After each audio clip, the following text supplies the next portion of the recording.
Hey, this is Pastor Brian with your first at home devotion for the day. And I just wanted to share, I talked a little bit about this in my sermon just this last week here, but here on my wall, this is a piece of art over here that I brought back with me from my last trip to Haiti. And then also, this is another piece of art that you see right here, made out of the metal from the side of an oil barrel and polished up. And it's this verse which has been very important to me over the last several years.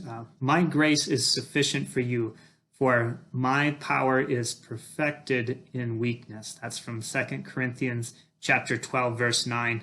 And it's been important to me, one, because when our son had open heart surgery, this was a central verse to my family, to our extended family, this reminder that, even though we trusted that the surgeons knew what they were doing, that our son was at a good hospital to get the care that he needed.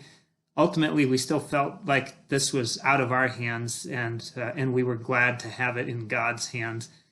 So we found hope and joy and peace in God's power being made perfect in a situation of our weakness. And I hope in this time that you've got a time and a place in your home where you can slow down and just feel everything that you are feeling in these times, because I think it's easy for us to find distractions for ourselves or bury our feelings and feel like we've got to get on with one thing or another without ever actually slowing down to feel our weakness or our inability to change or do anything about our situation. And so when we bury those feelings, when they don't have a time and a place to come out, that's not healthy for us. It's not healthy for our relationships with others. It's not honest with our relationship with God. And this very passage tells us that when we find ourselves in those situations where we can acknowledge our weakness, that's actually really good news, because God says, then my power shines brightest. It comes through the clearest. Your need for me. And I want you to know, I'm happy for you to know that you need me, because I'm happy to give what you need.